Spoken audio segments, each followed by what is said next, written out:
नमस्ते। खाड़ी देशों के पिछवाड़ों पर घी लगाने की कोशिश कर रहे भारत को इन देशों ने मंगलवार को आईना दिखा दिया। गाजा में इजरायल की कार्रवाई के खिलाफ भारत खुद को शांति और अहिंसा का अग्रदूत बनाने की कोशिश में जुटा था, यह जानते हुए कि 7 अक्टूबर को हमास ने इजरायल पर जिस तरह का हमला किया, ठीक इसी तरह का अटैक पाकिस्तान से आए आतंकियों ने 26 नवंबर 2008 को मुंबई पर किया था। पर लगता यूं है कि भारत मुसलमान दहशतगर्दों की इस बर्बरता को भूल चुका है और अब खाड़ी समेत तमाम मुस्लिम देशों को खुश करने के लिए उनका पुछुल्ला बन गया है। वह भी तब जबकि मुस्लिम देशों की नजर में भारत हमेशा ही कांटे की तरह चुभता आया है। मंगलवार के दिन 2 बड़ी घटनाएं एक साथ हुई जो बताती है कि भारत मुस्लिम देश को कितना भी रिझा ले, ये अपनी धूर्त मुल्ला पॉलिसी से हरगिज बाज नहीं आएंगे। इनकी यह पॉलिसी छल प्रपंच और इनके डीएनए में शुमार गद्दारी के कीटाणुओं से परिपूर्ण है। पहली घटना में संयुक्त राष्ट्र महासभा में गाजा में युद्ध विराम को लेकर वोटिंग की गई। यह प्रस्ताव इस्लामिक देशों की तरफ से लाया गया था। युद्ध विराम का मकसद हमास के मुसलमान आतंकियों को बचाना है ताकि वह गाजा में मजबूत बने रहे और इजराइल की छाती पर प्रहार करके फिलिस्तीन मुद्दे को जिंदा रखे रहे।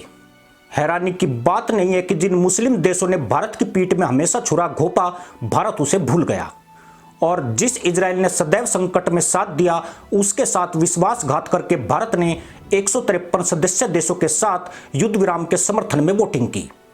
सीधी सी बात है कि इन 153 देशों में 57 मुस्लिम देश पूरी तरह एकजुट थे, जबकि बाकी गैर इस्लामिक देश सिर्फ फुटबॉल में उलझे हुए हैं। सोचने वाली बात यही है कि अगर इजराइल पर जिस तरह का हमला हुआ, क्या तब भी भारत का यही रवैया रहता और क्या वह इजराइल से ऐसी उम्मीद कर सकता था अगर यही हमला भारत पर हुआ होता। मंगलवार को जब भारत मुस्लिम देशों का गुदड़ी का लाल बन रहा था, ठीक उसी समय इन्हीं जाहिलों का फटेरू संगठन ओआईसी धारा 370 पर आए सुप्रीम कोर्ट के फैसले पर ज्ञान बांट रहा था, जबकि इजराइल ने इस ऐतिहासिक फैसले पर जश्न मनाया था। अचरज नहीं होना चाहिए जो ओआईसी गाजा में घंटा भी नहीं कर पाया, वो भारत को धौंस दिखा रहा है। ऐसा इसलिए कि इस देश के दोनों गाल चांटे खाने में व्यस्त हो गए हैं और मुल्लाओं के गंडे ताबीज ज्यादा असरकारक हो रहे हैं। दरअसल भारत में कुछ समय से नोबेल को लेकर भूख बढ़ती जा रही है। इस भूख ने असली दोस्त और दुश्मन में अंतर करने की उसकी सद्बुद्धि पर कुठाराघात किया है। यही वजह थी कि जब भारत संयुक्त राष्ट्र में इजराइल के खिलाफ वोटिंग कर रहा था, तब उसे लगा कि मुस्लिम देश उसकी वाई करेंगे, लेकिन सुप्रीम कोर्ट के 370 पर निर्णय के बाद उन्होंने अपना रंग दिखा दिया।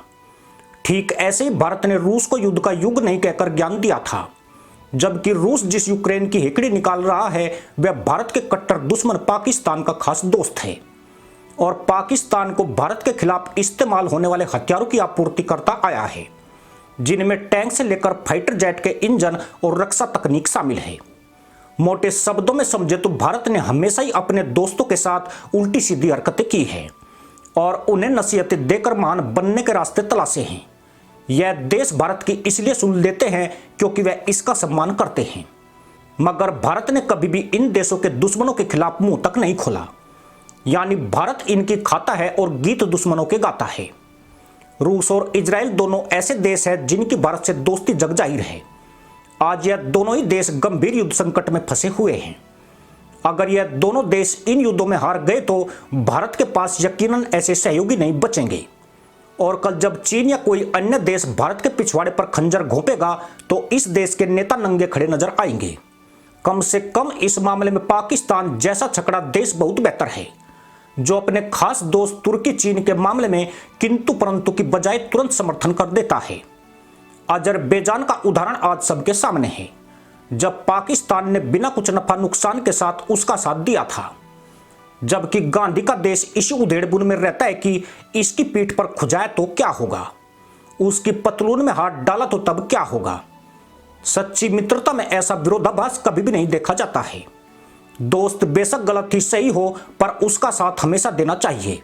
यही वास्तविक और मजबूत मित्र की पहचान है और यकीनन इजराइल एवं रूस ने भारत के साथ रहकर यह दिखाया भी है।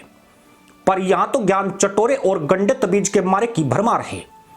एक तरफ इजराइल के खिलाफ मुल्ला मुल्कों का साथ दे रहे हैं, दूसरी ओर उनसे ही अपनी उतरवा रहे हैं। सारी कूटनीति समझ में आती है, पर दोस्तों के साथ दगाबाजी की यह कूटनीति कभी समझ में नहीं आएगी। अगर यही कूटनीति कारगर समझी जा रही है तो ओआईसी के एक भी मुस्लिम देश ने सुप्रीम कोर्ट के फैसले का समर्थन क्यों नहीं किया, जबकि रूस और इजराइल ने भारतीय कोर्ट की जमकर सराहना की है। भारत को पिछली गलतियों से सबक लेते हुए मुस्लिम देशों का पिछलग्गू बनने की आदत को त्यागना पड़ेगा। यह अपने ही बाप के सगे नहीं है तो भारत तो वैसे भी काफिरों का देश है। इसका मतलब यह नहीं है कि भारत इस्लामिक देशों से रिश्ते खत्म कर दे। भारत को इन देशों का इस्तेमाल सिर्फ अपने फायदे के लिए करना चाहिए। साथ ही इतना दबाव इन जाहिलों पर होना चाहिए ताकि वक्त पड़ने पर इनके दुश्मन देश के पक्ष में खड़े होकर इन्हें अपने सामने झुका सके। पर या तो भारत खुद ही इनके सामने समर्पण कर गया है और इनके दुश्मन और अपने दोस्त के विरोधी झंडा उठा लिया है। इन देशों के डीएनए में दगाबाजी हमेशा ही देखी गई है। यह मौका मिलते ही सिर कलम करने से भी नहीं चूकते हैं। इसलिए अभी भी वक्त है कि जो भारत की जनता का नजरिया है, भारत की नीति में भी उसकी झलक होनी चाहिए।